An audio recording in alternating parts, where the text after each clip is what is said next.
नमस्कार, मजेदार पॉडकास्ट पर आपका स्वागत है। मैं हूं राहुल गौड़ और इस पॉडकास्ट पर मैं आपको साहित्य की विभिन्न विधाओं जैसे कहानियां, कविताएं, व्यंग, निबंध, संस्मरण आदि के रोचक और दिल को छू लेने वाले अंश पढ़कर सुनाता हूं। पिछले एपिसोड यानी एपिसोड नंबर 55 में मैंने आपको पाकिस्तानी कहानीकार इरफान अहमद उर्फी की लंबी कहानी लाल बंगला का पहला भाग पढ़कर सुनाया था। ये कहानी मैंने सूर्य प्रकाशन मंदिर बीकानेर द्वारा प्रकाशित पुस्तक आज की पाकिस्तानी कहानियां से ली है। आज इस कहानी का दूसरा भाग सुनिए। गुलाम रसूल की तरह एक रोज उसके बड़े साहब को भी रिटायर तो होना ही था और वह दिन भी आ गया। अलबत्ता गुलाम रसूल के बरक्स उसके शाह साहिब की खेती में सर निकालती फसल का अभी ऐसा कोई गुच्छा कट जाने को तैयार न था जो सरों पर सरकारी छत कायम किए रखने के लिए इस्तेमाल किया जा सकता। भाईजान ने अगरचे डिग्री कमाई थी, लेकिन डिप्लोमा होल्डर शाह साहिब की दूरंदेशी ने अपने मैकेनिकल इंजीनियर बेटे के लिए रेलवे से कहीं बेहतर भविष्य की चमक जूम इन कर रखी थी। रिटायरमेंट होते ही सरकारी कोठी की शान को हमेशा के लिए तिलांजलि देना लाजिम था। रावलपिंडी का गैरिसन सिटी हमारा आखिरी जंक्शन था। अब्बा जी का पेशेवराना अनुभव स्वाभाविक आयु की भेंट चढ़ाते हुए नाकारा बोगी की तरह ट्रेन से काटकर अज्ञात दिशा में जाती एक ऐसी परित्यक्त पटरी पर पार्क कर दिया गया जो थोड़ी दूर जाकर जमीन में दफन हो जाती थी।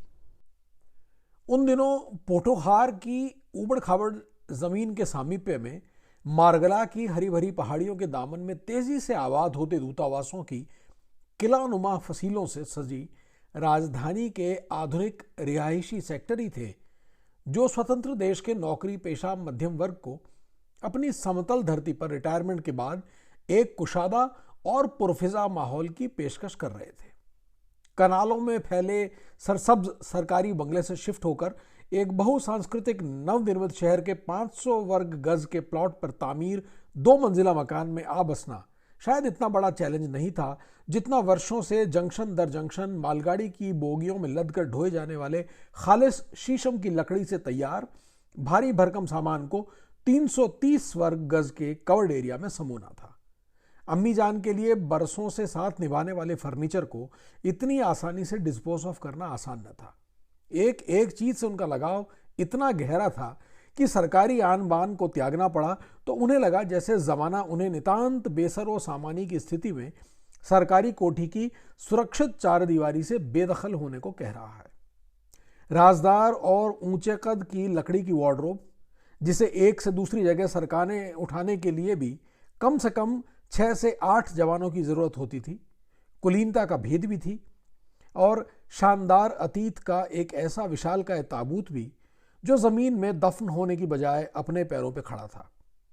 छत को लगते बुक शेल्फ जिनमें सजी किताबों की झाड़ पोंछ की कड़ी निगरानी मुलजिमों के कद से कहीं ऊंचे स्टूल पर खड़े हुए बगैर न की जा सकती थी। यकीनन इतनी ऊंचाई से फर्श पर दिखाई देता अधीन स्टाफ सजदे में पड़ा नजर आता होगा। सिंगार मेज जो उनकी शादी के दिनों की थी, जब भी वे इसमें स्वयं को देखती होंगी ब्रांच लाइन का वह स्टेशन याद आ जाता होगा जहां उनके इंजीनियर पति की मुलाजमत में पहली पोस्टिंग थी। नरम गर्म और कुशादा पलंग जिनके लंबाई चौड़ाई वर्तमान समय के किंग और क्वीन साइज बेड के प्रचलित मेयार से कहीं ज्यादा राजसी थी। मजबूत लकड़ी की चौखटों में धंसे नरम गदीलों वाले वजनी सोफे जो दीवार से दीवार तक बिछे कालीन पर यूं विराजमान थे जैसे किसी अजायब घर में पत्थर से तराशे हुए तख्त अतीत की महानता के निशान बने हों। एकाएक 20 मेहमानों की खुशदिली से स्वागत करने को तैयार कुशादा दिल खाने की मेज, भारी भरकम पर्दे, ईरानी और अफगानी कालीन, लोहे की पेटियां, देगचे, परातें, हर आइटम कस्टम मेड, निजी पसंद और तृप्ति की जमानत देता हुआ।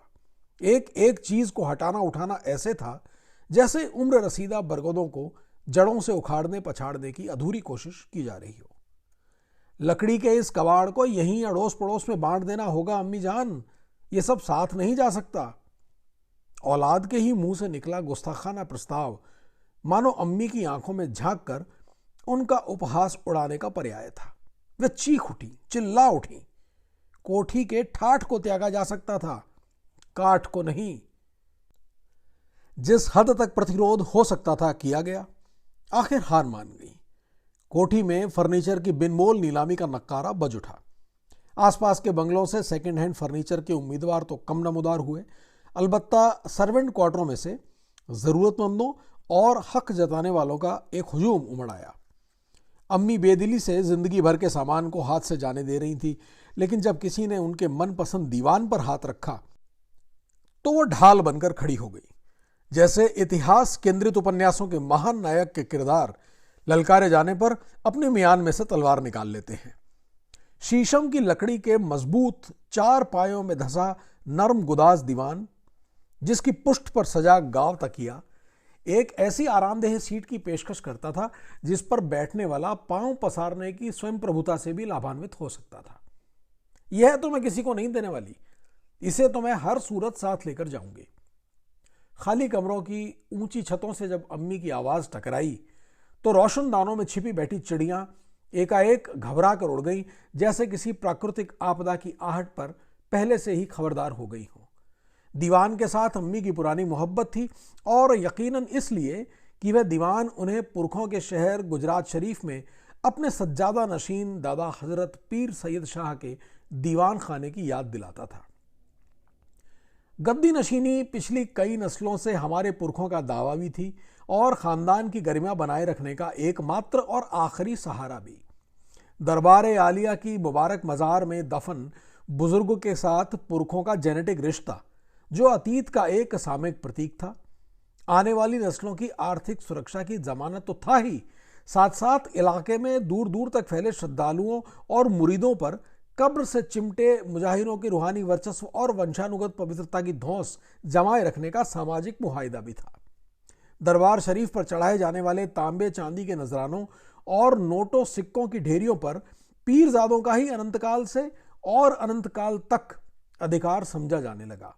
सदियों पहले दरवेशी का जो लठ हमारे किसी दूरंदेश पुरखे के हाथ लग चुका था, बहुत जरूरी था कि वह लठ गलती से भी बिरादरी से बाहर के किसी नीची जाति वाली के हाथ न लग पाता, कि कहीं उस लठ से नत्थी फकीरी का कमंडल भी हमारी विरासत से चला जाता, जिसके तुफैल शहर में नस्ल दर नस्ल हर तबके के मर्द औरत, चाहे बड़ा हो कि छोटा, कमसिन, नौजवान या अधेड़ उम्र, पढ़ा लिखा कि जाहिल, दरबार आलिया से लगी गड़ी के रहने वालों को पीर साहिब, सैयद बादशाह और शाह साहिब जैसे अलकाब और उपाधियों से नवाजने पर खुद को स्वतः मजबूर पाता था। दरगाह में बढ़ते हुए दर्शनार्थियों के ठट्ठ और मुरीदों की सामूहिक बैत के इजाफे ने पीरजादों की पीठ पर हमेशा हमेशा की आर्थिक निश्चिंतता की जो थपकी दे रखी थी, वह हमारे पुरखों के लिए लौकिक शिक्षा प्राप्त करने के मानसिक परिश्रम से बचने का रूहानी औचित्य भी थी। यूं अनेक वर्षों से हमारे पुरखे पीरी फकीरी की मनमोहक काल्पनिक दुनिया में खुद को सचमुच का बादशाह और अन्य सब प्राणियों को अपनी रियाया समझते रहे। कब्र के सिरहाने सदियों से जमे बरगद की गंभीर खामोशी आज भी जमीन के अंदर मीलों तक फैली जड़ों में दफन पुरातन काल्पनिक दस्तानों के सम्मोहन में है। गुंबद के अव्यवस्थित रोशनदानों में से रास्ता बनाकर मकबरे के सहन में जा बजा बैठी उभरी बिखरी कब्रों पर अपनी छत्र छाया करती हुई इस पेड़ की हरी पीली बूढ़ी शाखाएं अहाते की 4 दीवारी की सीमा पार करते हुए घनी आबादी वाली गड़ी के 3 मंजिला मकानों की मुंडेरों तक जा फैलती हैं। एक दूसरे से लिपटी इन शाखों में गुजरी नस्लों के हाथों बंधी मिन्नतों मुरादों की गांठें गौर से देखने पर आज भी कहीं कहीं नजर आती हैं। गए वक्तों में इस इलाके पर राज करने वाले आराध्य माबूद और उनकी इजारादारी के संरक्षक खुदाओं और देवी देवताओं की मूर्तियों के धुंधलाए नक्श, मृत भाषाओं की गुमनाम लिपि में दर्ज मंत्र और तावीज़, बेनिशा कब्रों के टूटे हुए कतबे और उन पर लिखी हुई अपठनीय इबारतें किसी भी जिज्ञासु शोधार्थी को मुख्य कब्र की हकीकत के भेद खोजने पर उकसा सकते हैं। नानी अम्मा बताया करती थी, गए जमानों में मुल्क के और छोर दूर दूर से विभिन्न मतों के अनुयायी नंगे पांव कोसों पैदल चलकर दरबार शरीफ की यात्रा को आया करते। अपने दादा के दीवान खाने में तो अम्मी जान ने भी अपनी आंखों मुसलमानों के साथ पंक्तियों में हिंदू और सिख मुरीदों को भी सज्जादा नशीन पीर साहिब के पांव चूमते देखा है। पवित्र कब्र की लंबाई और चौड़ाई आज के इंसान के कद काठ से कहीं ज्यादा है। अनुमान है कि विशालकाय पीर हजरत के पहलू में उनकी शरीक हयात का मदफन भी है। और बयान यह भी है कि पीर हजरत ने जिंदगी तजर्रुद यानी ब्रह्मचर्य में गुजारी। कहा जाता रहा है कि दर हकीकत मैयत मुबारक के पहलू में एक बेकफन मस्त कलंदर है जो अपने पीर के इश्क के हाथों मजबूर होकर दफन करने की प्रक्रिया के दौरान ही अपने पीर के साथ लिपट गया था और वहीं ढेर हो गया। कहने वालों ने यह भी कहा कि कब्र में इंसान नहीं, किसी पहुंचे हुए बुजुर्ग जिन्न का ताबूत है जिनका इंसान की काया में देहावसान हो गया था। और अनुमान यह भी है कि इस कब्र में सिरे से कोई था ही नहीं। जिस महान हस्ती के नाम से इस मदफन को जोड़ा जाता है, उस अल्लाह वाले का असल मज़ार तो बगदाद, तुर्की या बंगाल में अपने पीर और मुर्शिद के कदमों में है। बहुत संभव है चिनाब के किनारे यहाँ की हरियाली पर जब मरुस्थलों की पाक धरती से आए हमलावर विजयी हुए तो पहले से आबाद संसाधनों के मालिक धनी लोग अपनी जान बचाते हुए दबे पांव हिजरत कर गए होंगे और जो बदहाल व निहत्थी आवाम पीछे रह गई वो अधीन और पराजित ठहरी। इसी मेहनतकश रियाया पर अपने वर्चस्व को मजबूत करने के लिए तख्त नशीनों पर लाजिम था कि वे अर्थव्यवस्था की बागडोर अपने हाथ में लें और खुद को एक ऐसे वंश से जोड़ लें जो उनकी विरासत में मिली महानता को इस ब्रह्मांड के रचयिता की चुनी हुई महान हस्ती से मंसूब करता हो। सत्तासीन टोले ने अपनी बेजमीनी को जमीन देने के लिए बरगद की बेजबानी से फायदा उठाया और इसके साए में बैठी हुई कब्र की मिट्टी के ढेर को ऊंचे से ऊंचा उठाते चले गए। इन 3 या 4 स्थितियों में से हर एक पीर साहिब के ब्रह्मचार्य की देन थी या फिर केवल संयोग कि मज़ार शरीफ पर हाजिरी देने वाले निसंतान जोड़े औलाद होने की मिन्नतें मुरादें मानने लगे। पीर हजरत के मज़ार पर अपनी पहली औलाद का नजराना इस मिन्नत की शर्त ठहरती और जब श्रद्धालुओं की मुरादें पूरी होने लगी और किसी भी बांझ कोख में नई जिंदगी करवट भरती तो दरबार की चौखट पर खुद को खुशनसीब समझने वाले सजदे में गिर जाते। पहली औलाद अगर छोटे सर वाली चूहा नुमा इंसान की सूरत में पैदा होती तो उसे दरबार की सेवा के लिए सौंप दिया जाता। यही वजह है कि अनेक वर्षों से दरबार के अहाते में कब्रों पर बिखरी अपनी ही बीटों में से फल मखानों के चढ़ावे के दाने चुगते कबूतरों और लंगूरों के पाले हुए कुत्तों के साथ आज भी ऐसे असंख्य अल्लाह लोक और साईं चूहे चूहियाँ भिक्षु के चोगे ओढ़े मंडलाते नजर आते हैं जिन्हें पैदा करने वाले उन्हें यहाँ छोड़कर वापस जा चुके हैं। ये छोटे सर ही पीरजादों के कलंदर होने का साक्ष्य भी ठहरे। बिरादरी के किसी न किसी घर में छोटे सर वाला कोई एक बच्चा पैदा हो जाता जिसे खानदान के लोग फकीरी और विनम्रता से जोड़कर रगों में दौड़ने वाले खून की शुद्धता का खूब प्रचार किया जाता। ये अलग बात है कि आपस में निकट के खूनी रिश्तों में शादियों की परंपरा नस्ल दर नस्ल किसी जेनेटिक त्रुटि को आगे बढ़ाने में क्रियाशील थी। पीढ़ी में मंदबुद्धि के साथ साथ एक जीन रचनात्मक बौद्धिकता की भी सफर में थी। अतः दीवान खाने में साहित्य और संस्कृति की मशहूर हस्तियों का आना जाना लगा रहता था या फिर स्वतंत्रता आंदोलन का जमाना था जो खानदान की इस खास पीढ़ी के चंद नौजवानों को गुलामी और परंपरा से बगावत की इजाजत मिली और आज़ादी के जियालों ने साम्राज्य के साथ साथ सज्जादा नशीनी से भी छुटकारे का रास्ता ढूंढ निकाला। यूं शाह साहिब और उनके समकालीनों ने खुद को पेशेवराना तालीम से लेस करके अपनी अलग पहचान की खोज का फैसला कर लिया। उधर घड़ी में जो लोग बसे रह गए वे दरबार की आमदनी के मालिक होने के अधिकार के लिए आपस में जोर आजमाई पर जुट गए। इस रस्साकशी की रही सही कसर हुकूमत ने आज़ादी के बाद डिक्टेटरशिप के पहले दौर में औकाफ के महकमे से दरबार शरीफ को अपनी कस्टडी में लेकर निकाल दी। खानदान के दूर अंदेश अल्पसंख्यक पहले से ही बड़ी सरकार के द्वारा प्रचलित निज़ाम तालीम के सदके अपना अपना पेशेवराना भविष्य खोजने देश भर में बिखर चुके थे। हमारे अम्मी अब्बा जान और उनका कुनबा अल्पसंख्यकों की इसी उल्का के मलबे में से था। सत्ता और अधिकार क्षेत्र का शानदार अतीत अम्मी को दीवान के 4 पायों की सूली पर चढ़ा दिखाई देता और इस कोड़े की मार को वो हमेशा श्रद्धा की नजर से देखा करती। दीवान पर बिछाने के लिए उन्होंने बहुत चाहत से हर मौसम के मुताबिक हाथ की कढ़ाइयों से खिले विभिन्न तख्तपोश भी बनवा रखे थे। जिस भी स्टेशन पर हमारी पोस्टिंग होती दीवान को खास एहतमाम के साथ मालगाड़ी में साथ ले जाया जाता। सर्दियों में दीवान अमूमन सनरूम में और गर्मियों में कोर्टयार्ड या अंदरूनी दालान में सीमेंट के पक्के फर्श पर रखा जाता।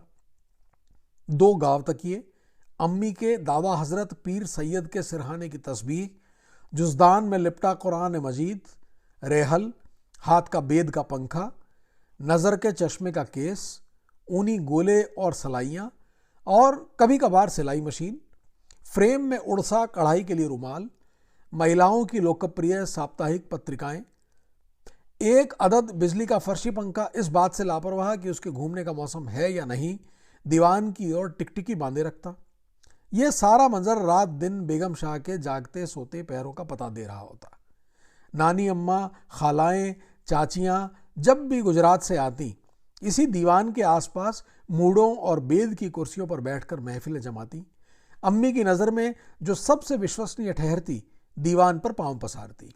यह दीवान एक हिस्स समय में जाए नमाज भी थी, मसरी भी, सोफ़ा और दस्तरख्वान भी। बारिश का समय होता तो चबूतरे के नीचे इसी दीवान पर बैठकर बावर्ची के हाथों गरम गरम करारे मिर्चीले पकौड़ों और शामी कबाबों से लुत्फ उठाया जाता, और अगर धूप के स्नान की तलब होती तो सनबाथ भी इसी दीवान पर औंधे मुंह लेटकर ले लिया जाता। वहां एक तंग सा टीवी लाउंज है अम्मी जान, ऐसा कोई कोना, कॉमन रूम, बालकनी नहीं जहां आपके इस भारी भरकम और चौड़े चकले दीवान को समोया जा सके।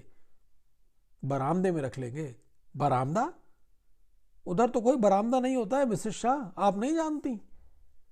निजी घर में वाकई कोई बरामदा नहीं था, अलबत्ता फ्रंट यार्ड में एक छोटा सा लॉन जरूर था जिसका फिलहाल कोई खास इस्तेमाल नजर नहीं आता था।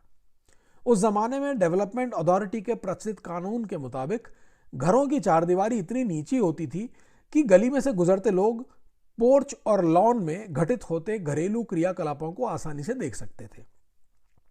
इस पर जीवन शैली की तेज रफ्तारी कुछ इस लय पर रवां थी कि घर के सदस्य बमुश्किल टीवी लाउंज में ही शाम को थोड़ी देर के लिए इकट्ठा हो पाते। लॉन की कुर्सियां दालानों में सजाई तो जरूर जाती थी, लेकिन उन पर बैठने की फुर्सत बिरले ही मयसर आती थी। फिर शहरियों की जानो माल की हिफाजत अभी तक सरकारी संस्थाओं के कंट्रोल में थी, लिहाजा मेन गेटों पर ना तो बावर्दी सशस्त्र सुरक्षा गार्ड नजर आते और न ही शाम ढले मेन गेटों पर ताले लगाए जाते। ऊपरी मंजिल पर टेरेस की बाड़ का नीचा होना भी पड़ोसियों के लिए शुभकामनाओं का प्रतीक थी।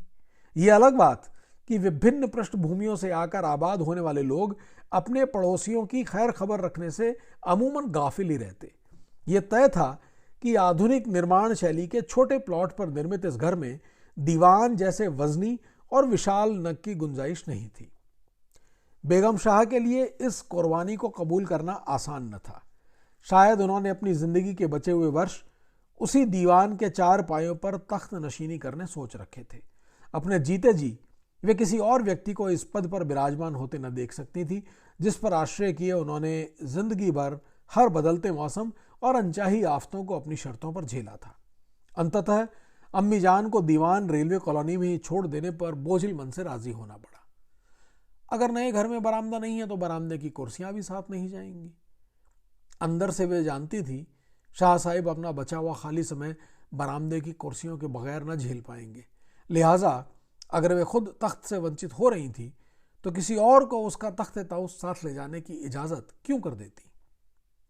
नए घर में मुंतकिल होने के बाद हम सब की जिंदगियों में यकीनन कोई फर्क तो आना ही था, लेकिन यह तब्दीली हम बहन भाइयों के लिए इसलिए अर्थहीन थी कि हम सब इन दिनों उम्र के उस मोड़ पे थे जब नजर न तो पीछे पलटती है और न ही जमीन पर झुकी रहती है, दूर क्षितिज में गुम ऐसे किसी दमकते सितारे को ढूंढने में खोई रहती है जिसमें आने वाली कल का हर रोशन दिन हमारी खुश ख्याली के मुताबिक हमारे इंतजार में होता है। हम सब बहन भाइयों में से एकमात्र बड़ी बाजी थी जो शादी के समझौते की भेंट पर सवार विलायत जा बसी थी। बाकी सब अपनी अपनी उड़ान के लिए अभी पर तोल रहे थे। बेगम शाह को अगरचे बेटी गैर सैयदों में ब्याहने का गहरा अपराध भाव था, लेकिन जब सैयदों की बेटी ने एक जिम्मेदार नागरिक के तौर पर महानतम राज्य की महारानी की तस्वीर के सामने वफादारी का हलफ उठा लिया तो उन्हें बेटी के सुरक्षित भविष्य की जमानत पर खासा संतोष हो गया और अपने जुर्म पर मलामत की शिद्दत में कमी भी महसूस हुई। सालों बाद जब मैं भी उत्तरी अमेरिका की सरजमीन पर अपने भाइयों के साथ राजधानी ओटावा के कम्युनिटी सेंटर में नई नागरिकता के प्रति वफादारी के हलफ की रस्म में था, तो सामने दीवार पर आवेजा इसी माननीय महारानी के पोर्ट्रेट को गौर से देखते हुए पता नहीं क्यों मुझे लगा तस्वीर उतरवाते हुए मलिका ने जिस तकिए से पुश्त लगा रखी थी उसे बेगम शाह के गुमशुदा दीवान से चुराया गया है। राजधानी अगरचे अभी गैर आबाद और बेआवाज सा शहर था, लेकिन राजदूतों का निवास होने की आशीष था कि इसके सीमित माहौल में भी घुटन का धोखा न होता। सत्ता और अधिकार के कॉरिडोर्स में आज़ाद गणतांत्रिक राज्य के आम नागरिक की इज्जत और जानो माल की हिफाजत के ठेकेदार डिक्टेटरशिप के दौर में भी इसके सेंट्रली एयर कंडीशन आवासों में अपनी सांसों को उम्मीद और अमन की खुली फिजा से महकाए रखते। 330 वर्ग गज के कवर्ड एरिया में आन ठुसने में अगर कोई मुश्किल दरपेश थी तो बस इतनी कि सजी सवेर कमरे से बाहर रखते ही टीवी लाउंज में हम सब एक दूसरे के मत्थे लग जाते। कहाँ लंबी राहदारियों के अंधे मोड़ और विशाल कमरे, और कहाँ 4 कमरों का ये दड़वानुमा घर जिसकी तंग होती दीवारों की बदौलत हम पहली बार एक दूसरे को इतने करीब से देख रहे थे। ये वक्त बेवक्त का आपस में टकरा जाना हमारी व्यक्तिगत आज़ादियों के लिए ज़रा धमकी भरा था। इस इंडोर चरागाह में अपनी अपनी बेलगाम प्राइवेसी को हाँकना इतना आसान न था। ख़ास तौर पर रिटायरमेंट के बाद अपनी दिनचर्या को एक कार आमद रूटीन में डालना रिटायर्ड सिविल इंजीनियर शाह साहब के लिए एक बहुत बड़ा प्रश्न चिन्ह था। शुरुआत में तो वे मकान को रहने काबिल बनाने में बेइंतहा व्यस्त रहे। अपने मिजाज के मुताबिक डेवलपमेंट अथॉरिटी की वैदिक सीमा में रहते हुए उन्होंने मुख्तलिफ कोनों खुदरों में विस्तार करवा लिया। बागवानी और छोटी मोटी निर्माण तामीराती ठक ने उन्हें अच्छा खासा होमवर्क दिए रखा, जिसे वे पूरी लगन और सलीके के साथ यूं सर अंजाम देते रहे जैसे उनके अफसर आला ने उन्हें कोई डेडलाइन दे रखी हो। बैठे बिठाए अम्मी को अक्सर दीवान याद आ जाता तो जैसे उनके दिल में एक कचौका सा उठता। अगले ही लम्हे मानो उन्हें हाइपरटेंशन के फिट्स पड़ जाते। आप मुझे बताते क्यों नहीं है कि मेरा दीवान कॉलोनी में किस बेकदरे को दे आए हैं? अब्बा जी हमेशा इस मौजू पर अम्मी के सवालों को एक कान से सुनकर दूसरे से निकाल देते। वो उसे तोड़ फोड़ कर कुछ का कुछ बना चुका होगा। कहती मरती रह गई थी, मुझे दीवान साथ लेकर आने दीजिए। बेगम को चुप कराने के लिए शाह साहिब को आखिरकार अफसराना लहजे में गरजना पड़ता।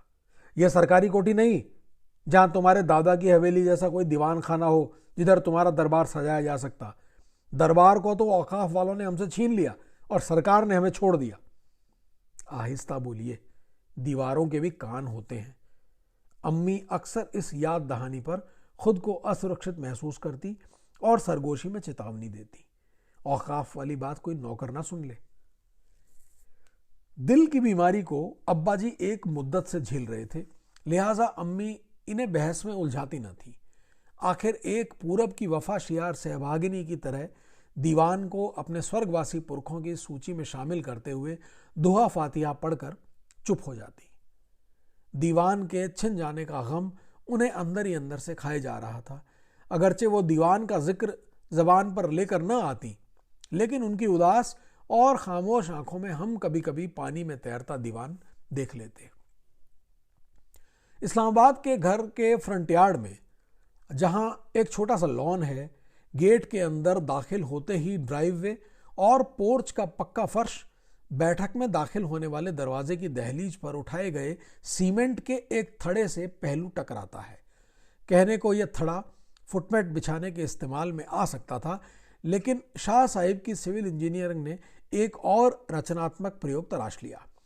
थड़े के बिल्कुल ऊपर की मंजिल पर टेरेस की बाड़ से उन्होंने 4 फुट के अरशे का विस्तार करवाया तो थड़े को आप ही आप एक छत मिल गई। यूं फ्रंट यार्ड पर तेज धूप और बारिश में झुलसने भीगने से बचाव की इस ओपन एयर बैठक को बहुत सहूलत से बरामदा कहा जा सकता है। एक सुबह अम्मीजान ने जब बैठक से बाहर थड़े पर शेड के नीचे जानी पहचानी कुर्सियां देखी तो वे तिलबिला उठी। ये मैं क्या देख रही हूं? ये तो रेलवे कॉलोनी वाले घर की कुर्सियां हैं। जवाब में अब्बा जी की लीडरशिप में हम सब धीमे से मुस्कुराए और उनसे नजरें चुराने लगे। मेरा इतना पाक साफ दीवान जिस पर बैठकर मैं वजीफे तस्बीह पढ़ा करती थी, वो वहाँ किसी कूड़े करकट में फेंक आए, और ये कुर्सियां तो जैसे अपने पैरों पर चलती हुई हमारा पता पूछती पाछतियां आ गई हैं। हम में से कोई भी अम्मी की काटदार जिरह का जवाब देने को तैयार नहीं था। हम सब खामोश रहे और नजरें इधर उधर फेर ली। कुछ दिनों बाद हमने इन कुर्सियों पर कुशन सजे देखे। हमें अंदाजा हो गया बेगम शाह अपने शाहजी के हक में खुद ब खुद ही बैठ गई हैं। निजी घर में मुलाजिमों की वह रेल पेल न थी जो सरकारी कॉलोनी में हुआ करती थी। पिछवाड़े में एक कमरे का सर्वेंट क्वार्टर था और इसकी तामीर भी डेवलपमेंट अथॉरिटी के कानून की अवहेलना करती थी। क्वार्टर में बमुश्किल एक मियाँ बीवी ही समा पाते, लिहाजा बेगम शाह की मदद के लिए घरेलू कामकाज निपटाने को मेड के 2 हाथ ही थे। ज्यादा काम उन्हें खुद ही करना पड़ता। वो दिन भर घरेलू मामलों में व्यस्त रहती और उनके पास शाह साहिब की बातें सुनने का वक्त नहीं होता। घर के तामीराती विस्तार का काम खत्म होते ही शाह साहिब के पास अखबारें खंगालने के अलावा और कोई खास काम न था। अपने बच्चों से बातें करने का उनका जी तो चाहता, लेकिन बच्चे जवान हो चुके थे और अपनी अपनी मोटर ट्रॉली पर सवार अपनी अपनी पटरी पर आगे बढ़ रहे थे। कहानी में अगला मोड़ उस सुबह आता है जब मेन गेट पर लगी डोरबेल के बटन को किसी के कांपते लरजते हाथ की उंगली की पोर छूती है और 500 वर्ग गज पर उतरी शांत सुबह टंग से गूंज उठती है। अब्बाजी उसी पल पैरों में चप्पल उड़ से बाहर आने वाले को देखने के लिए पोर्च में निकलते हैं। गेट पर एक कमजोर बदन गर्मी और थकावट से हाँफ रहा है। आंखों में शनासाई की चमक और झुर्रियों से भरे चेहरे पर मुस्कुराहट जमी है। शाह साहिब पहचानने की कोशिश में है, लेकिन मुश्किल हो रही है। वह कौन है? करीब जाते हैं। गुलाम रसूल।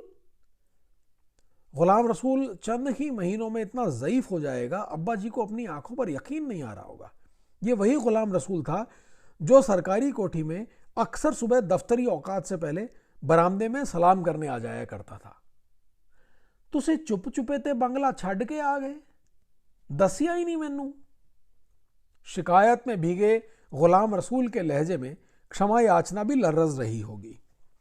रेलवे कॉलोनी में जब हमारा आखिरी दिन था, गालिबन हम गुलाम रसूल को बताना भूल गए थे कि हम सरकारी कोठी छोड़कर अपने जाती घर जा रहे हैं। चंद माह से वह कोठी में भी कम कम आ रहा था। सुना यही था कुछ अरसे से बीमार रहने लगा है। कमजोर तो वह होता ही जा रहा था, लेकिन उस रोज मीलों दूर रेलवे कैरिज फैक्ट्री से लगी क्वार्टर कॉलोनी से उसका इस्लामाबाद तक पैदल चलते हुए आ जाना किसी चमत्कार से कम नहीं था। बरामदा नुमा चबूतरे पर पहले से बिछी रेलवे कॉलोनी की याद ताज़ा करती कुर्सी पर अपनी टूटी फूटी कमर सीधी करते हुए उसने मकान पर नजर दौड़ाई होगी तो यकीनन कहा होगा, मुबारक होवे शाह जी, अपनी कोठी अपनी होंदी वे ते सरकार दी छत सरकार दी। इसे कोठी नहीं कहते हैं गुलाम रसूल, यह तो एक मकान है। सर जी, कोठी और किसे कहते हैं? उसने यकीनन मादरी जबान में कुछ ऐसा ही जवाब दिया होगा। यह बगीचा, फूलों की खुशबू, तोते चिड़ियों की चहकारें और फिर सबसे बड़ी बात यह वरांडा। वरांडा? यह बरामदा तो नहीं है। सतूनों के बगैर भी कभी कोई बरामदा हुआ है? यह शेड तो मैंने खुद ही बनवाया है। मेरे मरने के बाद इनकी माँ यहीं बैठकर इसी बागीचे की क्यारियों में खिले फूलों को देख देख कर रेलवे की कोठी की शानें याद कर लिया करेगी। ओ अल्लाह तो अनु हयाती देवे। बेगम साहबा बाहर बरामदे में क्यों बैठे?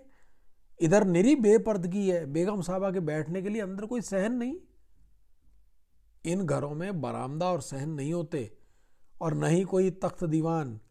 अंग्रेज सरकार के बनाए बंगले नहीं है ये, आजकल के दौर का डिजाइन है। क्या बातें सुन आजादी तो पहला दियां, वह इस लम्हे अतीत में खो जाता होगा। रब का शुक्र करो ये घर अपना तो है, अब आप किसी के नौकर नहीं। समझो बड़ी सरकार से आज़ादी अब मिली है। अल्लाह रहना नसीब करे आपको भी बेगम साहिबा नू भी आज़ादी दे नाल अपने जाती घर विच। वरना कितने साहब लोग रिटायर होने के बाद मुश्किल से 1 आध साल इस जिंदगी का गुजार सकते हैं। अल्लाह अल्लाह हो जाते नहीं। मेरी दुआ है कि आप अपनी औलाद की खुशियां देखो। बड़ी बीबी तो अच्छे वक्तों में ब्याह कर विलायत चली गई, अब तो उसके बाल बच्चे भी पक्के विलायती हैं माशाअल्लाह। अल्लाह ओहदे सिर ते अपने आदमी दा साया सलामत रखे। मेरी माने तो नूं भी भली मानस सी ले आओ। बेगम साहबा कब तक करदारी करती रहेंगी। खैर, नाल छोटे शाह जी की नौकरी तो बहुत अच्छी है। अंग्रेज़ के ज़माने का कानून कायदा आज भी इस रिफाइनरी में है।